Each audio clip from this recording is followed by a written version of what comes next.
Our second podcast. I'm Aiden. I'm Stan. We're still working on a name for this whole little chit Gig. chat. This gig. Could Side do gig. Front porch powwow, but then we'd have to shoot it on the front porch. That'll be a big hit, I bet. Yeah. I think we should just get right into it. The listeners really don't want to know all about us. We're not exactly the most flamboyant individuals out there. So Speak for yourself. speak for myself. So our topic today is going to revolve essentially around real estate, because this guy is something of a real estate mogul in the area. No. Hardly. So the first question I want to ask you, and this is on everyone's mind, and this is also going to be the clickbait title, is it better to rent or buy in 2026? How about this, rent, buy, or lease? Or lease. And how about this, can you explain all three of those to our listeners who maybe aren't really familiar? Because renting and leasing tend to get confused. So can you explain? Renting and leasing. Okay, so I guess we'll start with rent, which I think most people have a general idea of what that is. It's when a landlord or person who owns the house and does not live there, or maybe they do, will charge a premium or a certain rate per month. So if I own a house, I will rent a room and or the whole house to Stanley for X amount of dollars. We'll just call it $400 a month. And he will pay that every month, bi-monthly. And sometimes that includes utilities, sometimes it doesn't. Sometimes it includes certain utilities. Sometimes it includes lawn. Most of the time it includes at least maintenance on the property. That's a usual thing. But I guess another thing that most people have when they are renting a house, I would say, would be a contract, which is really important for both you as the renter and you as the landlord, which just clearly defines how things should be taken care of just with the property. If a fridge breaks, you have, as a landlord, 2 days to replace it because it's an important item. But for mine, I have it listed if the dishwasher breaks. That's not a crucial part to the house. I mean, yes, it's important, but you can still do dishes in the sink. Obviously, I'd want to get it fixed regardless, just because it's part of the whole thing. You mentioned leasing. I think you. But real quick, I have a couple questions about your renting. So, who decides what is considered, say, a crucial or critical, non-disposable piece of equipment related to the house or not? So you mentioned like a dishwasher versus a refrigerator. Is this an arbitrary choice? Does the landlord make it up on the fly, or is this something that you would say is constant along? I would say it's pretty universal to items that are important for a house. So I guess what I would say is a sink is pretty important because, well, you need to wash your dishes and or get water from the sink. You don't want the sink leaking all over your place for the benefit of your own property. And you also don't want someone to have to come home to all their stuff ruined. So I would say a sink is important. A fridge is important. You got to keep your food, your non-perishable or your perishable items, refrigerated, and that's important for the person who's living there, so they can eat and store their food properly. And also, arguably, you wouldn't want someone storing meat out in your house past a week. That would be gross, and then you get bugs and all sorts of other stuff. Bathroom, toilet, obvious reasons. Shower, once again, I'd say is an obvious reason, and a sink in there. Those are pretty important items. Like, you need those to live. So I would argue that most people can get a pretty good idea of the universal items that, at least in the United States, that are a necessity when it comes to a property that you are renting. So that's really good. I kind of want to ask you, kind of like a devil's advocate point of view, is are there any appliances you feel that you could make an argument either way, like it's important, no, it's not important? So I could imagine a sink could kind of fall along that line. Like, well, say the house has 2 sinks, say the main one, maybe in the kitchen, breaks, the landlord could say, well, you still have another one. No, no, no. I mean, I would also say the designated spaces where most appliances are found are the kitchen and the bathroom. And depending on if they are offering laundry, a laundry room too. If you list your property with laundry included, and that's part of the rent, you need to make sure that you honor your contract or your lease agreement with the tenant and hold up your end of the bargain. If you don't have laundry listed and you do have a washer in there, and you say, hey, if this breaks, you have to do your laundry on your own. Like, I'm not going to replace it. I'm not including laundry in this, but there is a washer here. Maybe you tell them that they can air dry their clothes, and let's just say that that washer breaks. As long as you don't have any verbiage in that contract, there's no binding agreement for you to uphold any replacement of that item. So I think that would be something, you know, that's, you know, I think you have a pretty good idea of HVAC? We including HVAC? Would you say that's pretty? Oh yeah. I mean, I feel like in the winter you can make an argument. No, you're pretty good insulation. You don't need it. You're good. In the summer, nah. No. Here's the thing, it's a wood house. They can run that equipment as much as they want, but for me, I put the electrical bill on the tenant.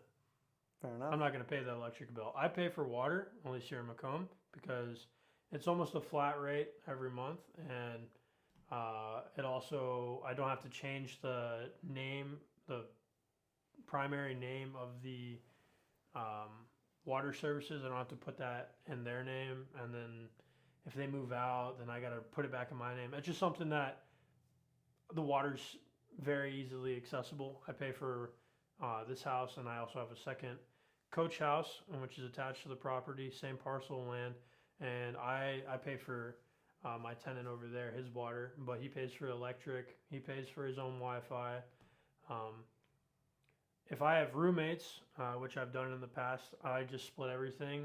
So if I have one roommate, 50-50. If I have two roommates, everything's divided up into thirds. And I just, you know, it makes things easier for everyone, for roommates. But yeah, I think it's important to definitely have everything in that contract. You show them, you have listed out exactly what you want. You're not allowed any candles in the house. I don't want to deal with a house fire. And that's like a leading cause. What about in the case of an electrical outage or a lightning storm will knock down a couple power lines? Are you you got a flashlight. So you're kind of like what is it?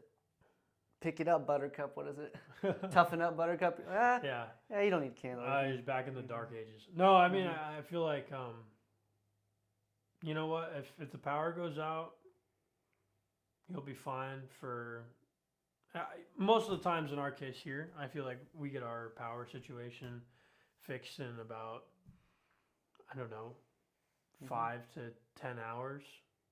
Yeah, that's reasonable. And I mean, if it's more than a day, you know, we can talk about that. But at the same time, arguably, everyone else is dealing with the same thing. It's not like I have a magic switch to turn the power line back on. Yeah, I mean, that's a good question. I guess I've never thought about that. I would say that most people just understand that if there's a power outage, they're not able to charge anything. So before we move on to leasing, you know, kind of talking about natural events and disasters, how do you think rental contracts or agreements are going to change geographically? So imagine you're living in Florida, which, as we know, basically means you should expect a couple of hurricanes every year. So, yeah. Or in California, the PNW, Pacific Northwest area, it's not unreasonable to expect forest fires and that kind of. So how do you think rental agreements, because, you know, you've traveled the country, you've been to Oregon, you've been to Florida pretty regularly. So how do you think rental agreements and contracts are going to change across the country? I would say both those areas are really, those markets are extremely, extremely saturated. There's a lot of demand in both areas for rent, which increases rent prices. I mean, I really like the idea of, let's say, I was listening to a podcast. This guy lived in New York. The apartment rent for when he was living there 20 years ago was $1,000 a month. He checked on the same apartment price later, $20,000 a month for the same apartment. What was the length of time period between? 20 years. 20 years? So, factor of 20x. Yeah, that's insane. I mean, the space is not going to get any different. It's not getting bigger. Same room, same rental, same whatever. But the demand, it's all about the demand, I would say, when it comes to that. So there are more people, obviously, moving to the area, which is allowing the landlord to raise prices because someone will pay that. And for me personally, I like to fall just a little bit under the average rent line because I just want a good tenant in the end, which arguably sometimes is the opposite. Sometimes you want the higher premiums so people treat the place with respect. But for me, if I'm having roommates, I will obviously vet them first. You can run background checks. You can require background checks for these things, and then a big part that I guess we never talked about yet is a security deposit, which is 1 month of rent up front, and they do not get that back till they move out completely. You need to make sure that you hold on to that money the whole duration of the time, and once they move out, you can give it back to them. But you don't want to get burned with them saying, "Well, I'm moving out this month. I move out in December. I'll be gone January 1st. Just keep that last security deposit, and we'll call it good." Never. Red flag. Red flag. Really? Why? So explain to me what's there some before we move on to leasing. But I think there's a lot of things that could be talked about renting. And what are some red flags for both a landlord when maybe vetting a prospective client and a client or renter vetting out, because it's a both ways vetting. Mm-hmm. You don't want a crappy landlord. Yeah. So what are some red flags in both parties that you might see? I would say that lease regularly? agreement is a big one. Obviously, if you are a renter or a rentee, I guess, and you're looking at a place to live, read through that thing. I mean, sometimes I've seen all sorts of them. No gatherings of more than 10 people, $150 fine. Alcohol fines. Alcohol Really? on the premises, no drinking zone, no smoking. I mean, and then you can get fined all the way up to eviction because you broke a signed contract with that individual. And then on the opposite side, for the landlord, I think it's really important to run a background check, credit check. Excuse me. Background check isn't a bad idea either. I think referrals are really beneficial as well. In what way? So, a lot of the time, if you've had a good tenant in the previous years and they said, okay, well, this is my friend, this is their background, and you get, I don't know, you can also, let's say I lived at a separate apartment complex and I knew that this person was moving from there. I can reach out to the apartment complex. I can request that the possible tenant gives me a number to call of a previous, I can call a previous landlord or a previous place that they've rented from and ask about them. Were there any problems with them? Did they pay rent on time? How are they with cleanliness? These are things you can ask. It's not, they're just honest and whatever. That's something that you can always do. It's like I said, rental agreement, reading through, meeting the person is always great. I think if you're good at reading people, you can get a pretty good picture of, who they are as a person. Obviously, that does not always transpire into their living habits, but it's a good starting point, I suppose. And yeah, if you don't like them, you don't owe them anything. You don't. I don't know Stanley a room at all. I wouldn't rent to him. Look at him. Okay, so now I wrote down two questions because I thought these are going to be, you probably definitely never never heard of them, which I think is going to make it really interesting for the viewers. But you having gone effectively all around the country, you're something of a trekker. Do you see predatory pricing with landlords, and is this pretty common? Like, for the viewers who don't know, a great example of predatory pricing is, say you're a small business coming up into the area. I'm established. I know that because you're small, you don't have economies of scale. Look it up if you don't know. You have to charge high prices because you're probably you're not making that much profit. You're probably in debt if you're a brick and mortar business. So if I'm established, I can lower my prices so far below yours that nobody's going to buy from you. You'll run out of business. It's called a barrier to entry. So I'm wondering, Aiden, do you think or do you see landlords kind of do this? Like, imagine you were to try and become a name. Like in our area, we kind of have a real estate mogul named Blake Louderman. And I know, at least from what I've seen, you're reasonably close with him. Does he do any dirty games, or do you know other people who play dirty games as landlords? Way to name drop. No, what do you mean by dirty games? I was thinking, like, I come from an aviation background, and airlines, for example, will do this a lot, where they will predatory price to effectively skew all the demand toward them and hurt other companies, which is not a fair play tactic. So, are you saying the landlords lower the rent so that they get all the people in their rentals? So, in a way, yeah, to artificially increase the demand. So, like, you're not actually adding you value. make money off of it. I mean, I guess. I don't know. I think you should always have a threshold of a bottom line. You need this month or this much per year or per leasing period to hit. You're paying as a landlord. You're paying the taxes. You're paying the property taxes. You might be paying some type of utility. You're paying for the maintenance. You're paying for anything that comes up during the duration of that rent.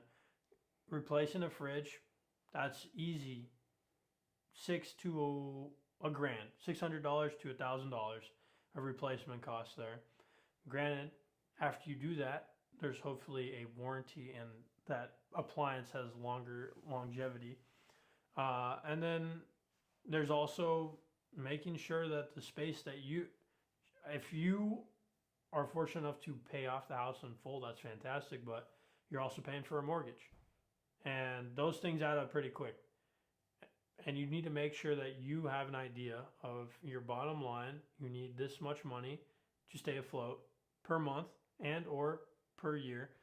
Look at it on a monthly basis. Numbers don't lie.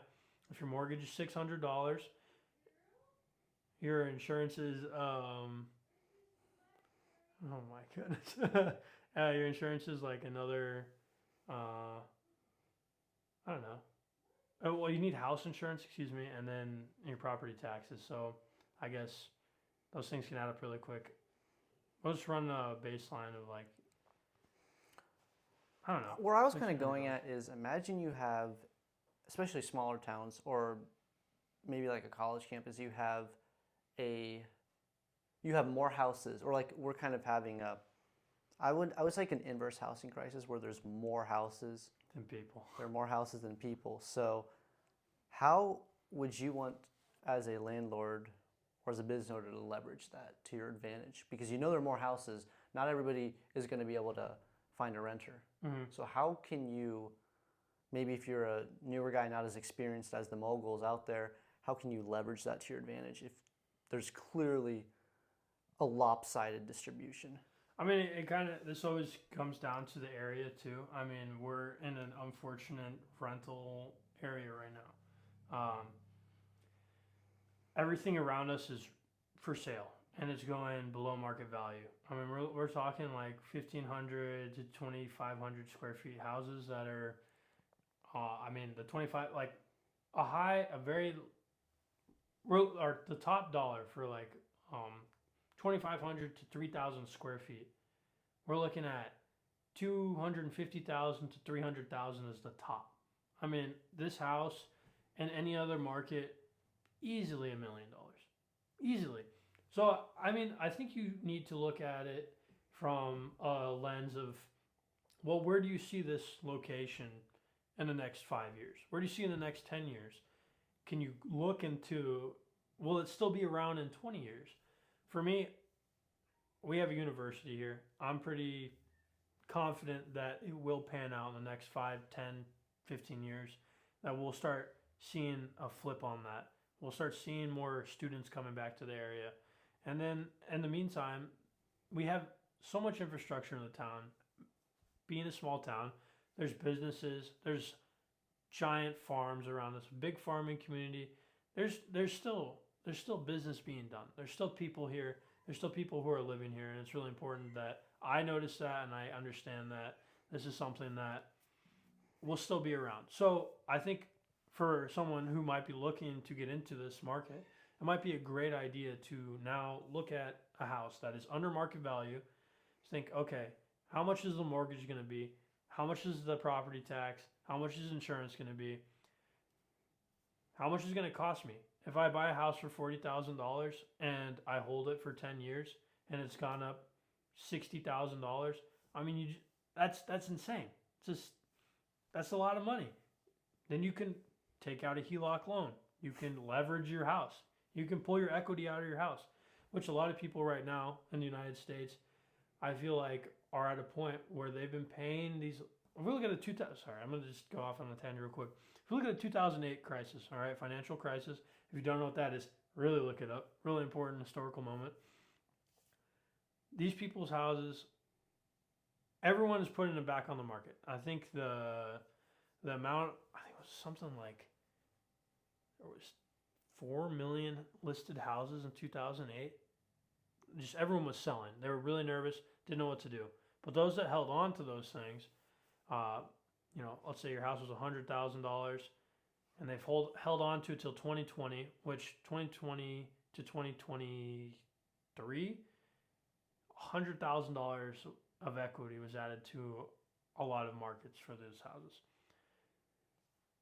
Look at it on the long-term picture, though. If you're locked in at a low rate and you're able to hold that for a while, you're basically building a little bank, a little savings account that you can leverage later. And you can extract rent out of it. And anything that breaks or any maintenance, you can pass on to the renter. So I mean, seriously, that's how you run it. It's a business, okay. It's like, my dog ate the floor. Okay, well, you signed this contract and you're going to be responsible for replacing it. They're like, well, I'm not going to. Well, you got their security deposit. It's like they don't get it back, and they still have to pay all the months. So it's like, I'm going to take it out of your security deposit. Now, let's say that the damage was ungodly, punching holes in the walls, dogs eating all the flooring for some reason. Now you got a signed contract that they breached, and now you can sue them. I mean, it's just like you're saving your ass. So I think it's really important to look at all those things. I'm big on this market, particularly in Macomb. I have 2 houses right now. I'm looking at $100,000 in total equity. I bought them both for $93,000. Banger of a deal. If I were to separate both houses, I could sell the house that I'm currently in for $100,000 and separate the other house for another $60,000. Might not get 60 out of that one, but even if it were $50,000, that's $50,000 more dollars than I was starting off with. So for me, it was a no-brainer to buy it. I had just enough for 20% down to avoid personal mortgage insurance, where a lot of first-time home buyers, can get screwed on. That insurance is insane. And that's because they take out their FHA loan, first-time homeowner loan, and it's 3.5% down or 3% down. You really want to be aiming for that 20% threshold. My long-term plan is to get this paid off. I'm currently around 50 grand left in my mortgage payments. Always hit your principal first. If you have extra money lying around, throw it at that, get it out of the way. And after that, I'll be cash flowing from both properties. I'm looking at $1,500 a month. And I'm able to show a bank, hey, this property cash flows $1,500 a month. I need a loan. I would like to pull a HELOC loan out of my house for, I think it's 60 to 80% of the value of the property.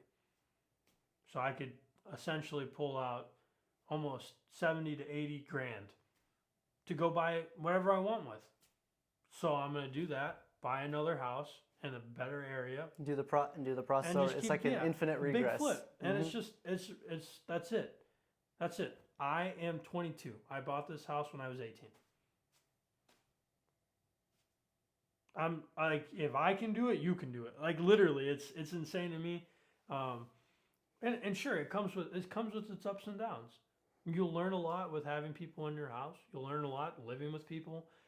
You'll learn how to replace things. You'll become a handyman. You'll find out all sorts of things you never knew about HVAC systems, heating and cooling, freaking electricity, plumbing, um, all sorts of things. How to fix a dishwasher, how to fix a garbage disposal. I mean, you mentioned last time, for me, I'd rather be the jack of all trades versus, someone who's only Master of one, a master jack of of all one. trades, but is better than master of none, but better than a master of one. Yeah, yep. So I don't know. For me, I'm very passionate about that. I think it's an excellent thing to dip your toes into.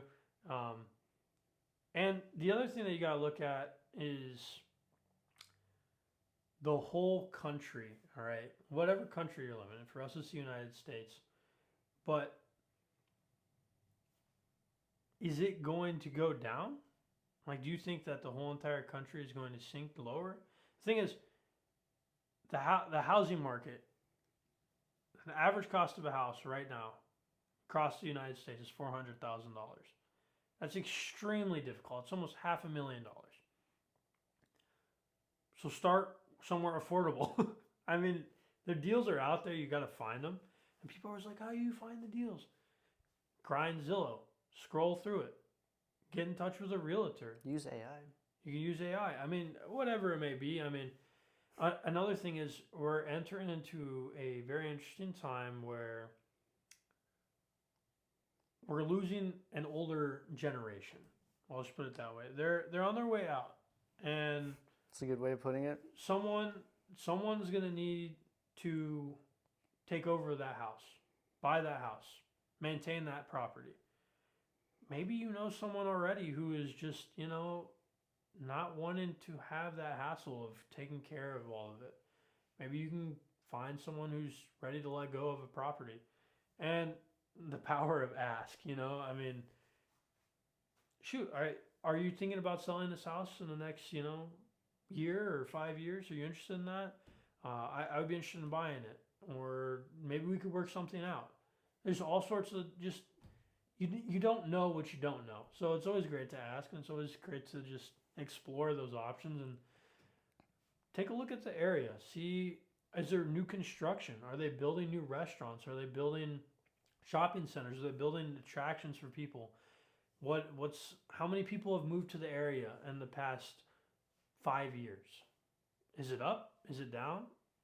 And then where do you see that area going in the next 5, 10 years? For me though, I'm just like, I think it's important to dip your toes into the water anyway, and just try it out. Sure, let's say you bought a house and it just wasn't right for you. You'll lose some money on it, but you can sell it. Like if you bought a house for $1 million, just pretend, yeah, you'll lose 8% probably, but you still have $800,000. I mean, you might lose some money with selling fees, also working with the realtors. You'll lose a little bit of money, but it's not like you're tied to it forever. If you really don't like it, there's always a way to get out. There's always a way. And I feel like that's something that a lot of people, older people, for at least me, have told me. You're too young. You don't want to be tied down. You don't want to buy a house right now. That's just not a great idea. Best thing I've done in my life. Hands down. So that seals the question. Is it better to rent or buy? So we kind of really, I'm not, we talked I don't want to very in exclude depth. renting though. We talked in depth on renting, and I think that's good. We might honestly just need to make another pod simply about renting, because I think there's a lot of people right now who aren't sure.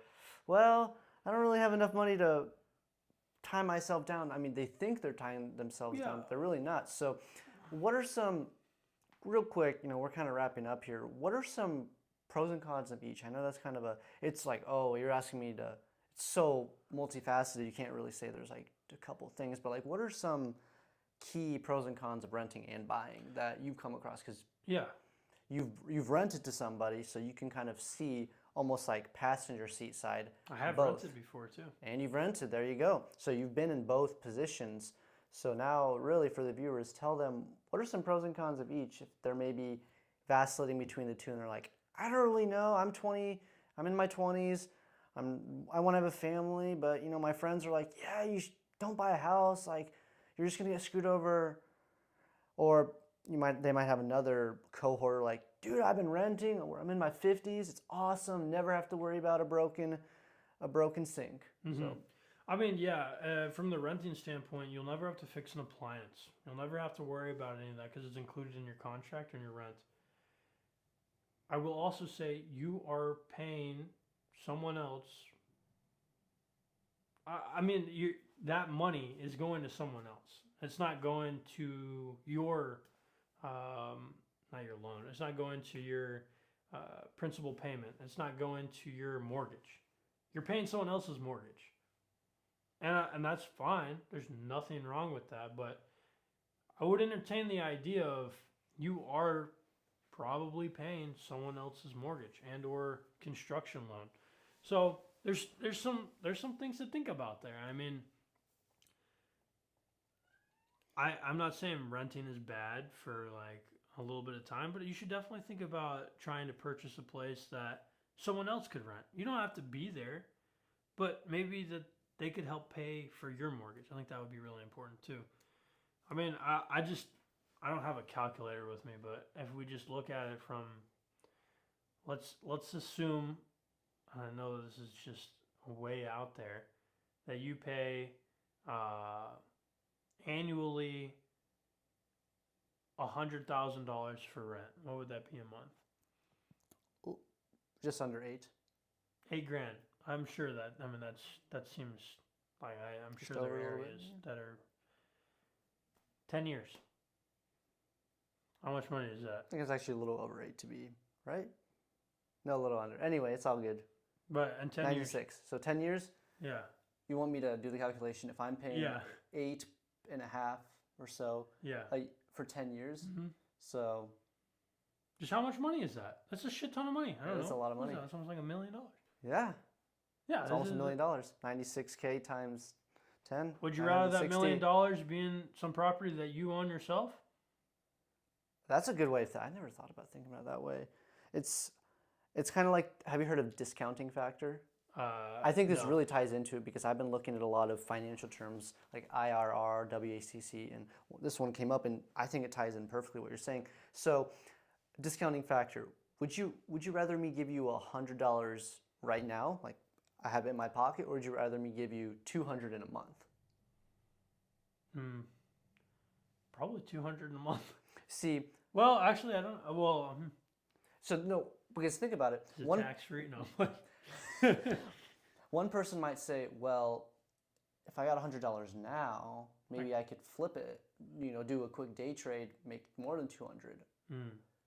But it's like you have to think about it. It'd be a loss. You'd be net minus 100 now because you put it in. Or it's like, well, I'm okay. I think 200 in a month sounds more appealing. So the idea is, how much do you discount to get to present day value? Because $100 now is not equal to $100 in a month. Fair enough. Right? Inflation. You could have Yeah. you could have spent it on something, Well, or you could have invested it. So And it just sounds like talking you're about house. like, let's just say that we're at 100,000 a year, which is a little above 8,000 a month, right? Yeah. So let's Do you think that rent is gonna stay the same for 10 years? probably not. It's gonna go up. So I mean, you're think going to be well into this giant, like you're going to, and rent has always gone up. It's never going to go down. It's just not. So a good question to go on the topic of discounting is, what kind of value, say you're at a crossroads, like I want to rent, say it's 10, let's say it's 100 grand a month. Mhm. No, 100 grand a year just to make it easy Yeah. for calculations. Yep. So if I plan to live here for 10 years, so you do the quick math, okay, 100K a year, so a million. What the incorrect answer here would be I need to have a house that will eventually have $1 million worth of value. That's the incorrect answer. What is a million over 10 years, or you buy a house, how much will it have appreciated or gone up in value equity for you to think that's a better choice and you should buy instead? So think about it. That's a question I want to ask you. And So are we talking more like a single family, or are we gonna? Are we, so it's like a traditional nuclear family. Okay. So you're not gonna be renting it. You're gonna be living in it. All right. Nothing wrong with that. I think that would be fantastic. I would. This is where the market that you're buying in really matters. Okay. Now, unlike rent always going up, properties can go down in value. They can depreciate. That's How common or uncommon do you think that is? I feel like it's more common for them to appreciate, especially depending on the area. I would say it's more common for appreciation in a property because, I'm in a house that was built in 1920. It was originally bought for $23,000, and I bought it for $93,000. Essentially a decade, essentially 100 years later, a century later. Yeah. Okay. So it's the same house. So a little under $1,000 a year. Yeah, it's just accrued more value over time. The thing is, someone's always going to need a place to live. There's always going to be a demand for a house or a bedroom. To go back to what your question on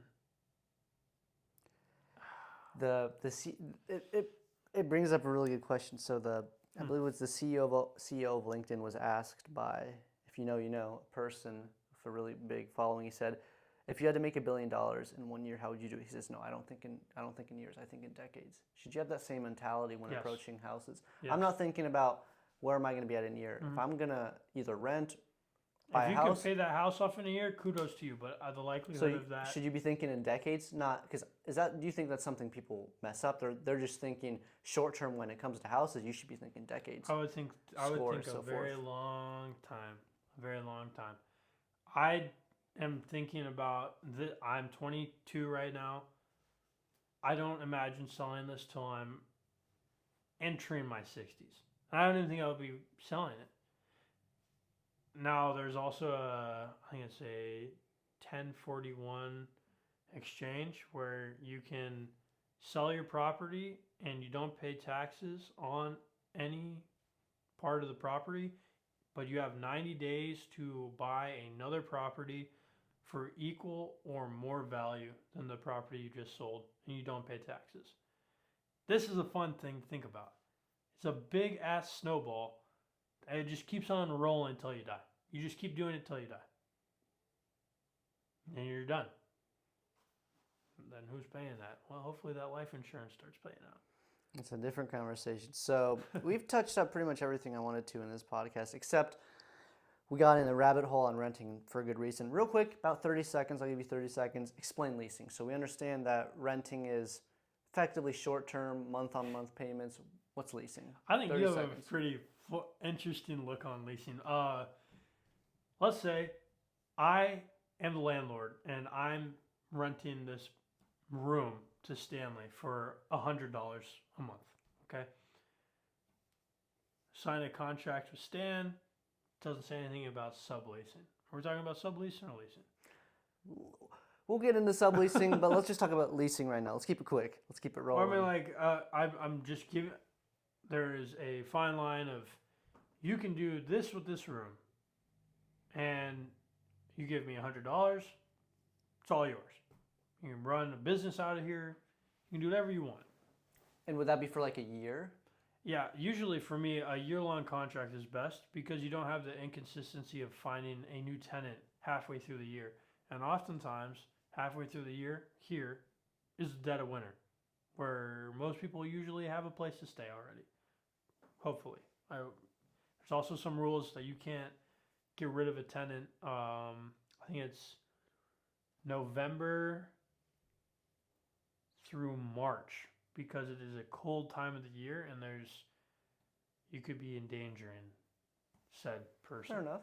Which enough. it's not necessarily So a bad rule, but essentially, you're telling me leasing is more upfront, so like an upfront payment, and now. I mean, are you saying like So okay? like, okay, if you were to lease me this room for 1 year, how would that be different than if I were renting this room for 1 year? So you just like give me $1,200 and we're good. That's pretty much what leasing would be. If it's $100 a month, yeah. Okay. So now subleasing, real quick, what is it? What is that? So like, Sublease- let's use the example of I'm leasing this, starting effective in 2 days because that's March 1st. So March 1st, 2026, March 1st, 2027, or February 28th, 2027, whatever. Sure. So I'm going to lease this room $100 for that year. So I'll give you $1,200 up front. If I wanted to sublease it and you were cool with that, how would that work for me? Just real quick, I want to touch on this was really a big thing during COVID. There were a lot of year-long contracts that were already set in place. So let's say I lease this room to Stanley for $100. He finds someone else who will take the room for $200. Maybe the rent has gone up in the past year enough where it's gone up $100. Stan's like, you know what? I can sleep in my tent or something like that. I don't know. He makes an extra $100 by giving him the same room that I already leased. I have it in my rental agreements that is not allowed. But he's essentially becoming a mini landlord. So it's So, real quick, the last thing, because like I think that's one of the coolest, but also can be kind of the just most despicable things as well. So, who would want to so because again, if I'm subleasing, then that means I can't really be here because like I'd be giving it to somebody. I'd be giving the room to somebody else essentially. So, how would I actually make money? Because like I would still need a place. Would this be like say I'm living in my not house? for me to know. That's not for you to. So, but like in my case, I don't know. Live in your car. so because like I mean I can imagine you do this on college for college.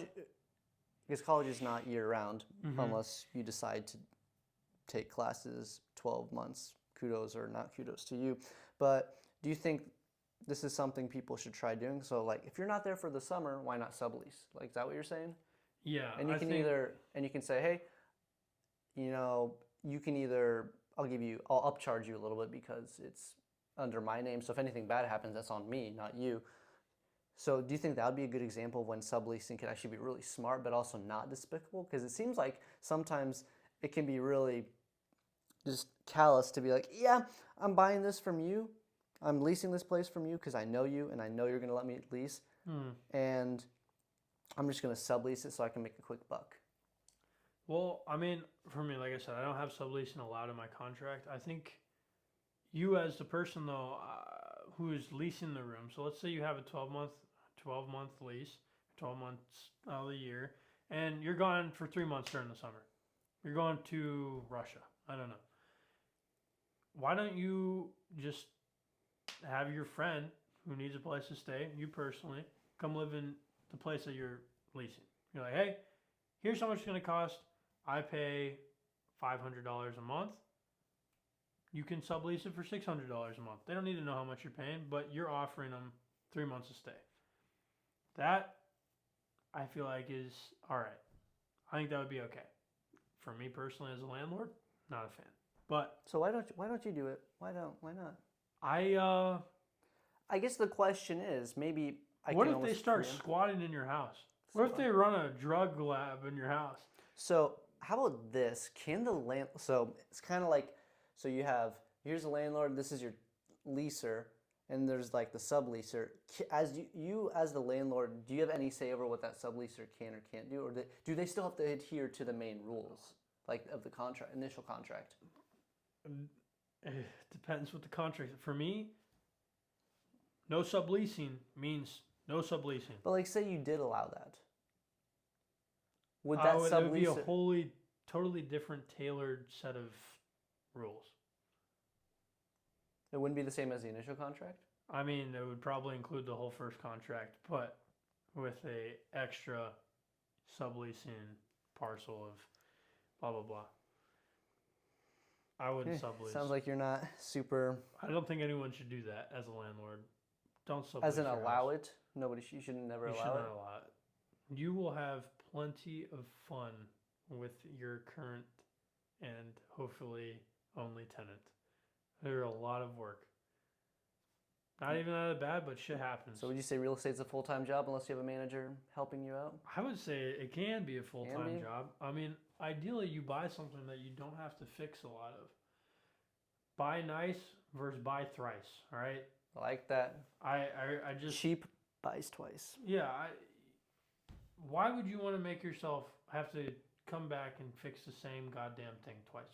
It's horrible. It's a waste of your time, waste of your money, and you could just solve the whole thing. Like I wouldn't buy a beater ass property if there's a house for $100,000 or not $100,000, like a couple $1,000 more down the block. If it's in the same neighborhood, sure, there can be upsides to buying a beater. You can get a loan amount for an extra $10,000 over asking price. If the property is $40,000, you get a loan for $60,000, $20,000 of fixed value. They would. I'm trying to remember I need my notebook.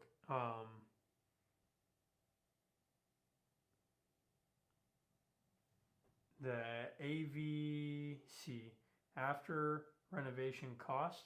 I think I'm messing that up, but you can show that, hey, I bought this house for 40 grand, but I've put 60 into it, so now the house is worth 60 grand. And then over time, after that loan's been paid off a $60,000 loan, how much value has that house improved over that time? So I need the receipts. I put in new hardwood floors. I redid the bathroom. I took down this wall to make this room bigger. It's all also... That's neat. So you keep every receipt, every transaction you make on the house? Yeah, I got an Excel spreadsheet. A little messy, but... Even the smallest thing? Mm-hmm. Yeah. And then all those things can be written off too, which... Ooh, free money. No, it's not how they work. Leverage your losses? You don't pay that out on your taxes. That's great. I'm glad we covered. I wouldn't say every. I wouldn't say we covered everything. I think we're going to need a part 2 and a part 3 because I need to come prepared with my notes. Typical podcasts on real estate are usually in that ballpark of 2, 3, maybe even 4 hours, and I don't really know if I want to do that right now. We gotta eat. But yeah, it's time to call it wraps. Vamos a comer cena. Yes, indeed. And it was great talking to you, Aiden. I'm tired, and now I think it's time to wrap this up and call it a night. See you guys next time with a name, for certain, with a name. Maybe that should just be our podcast name.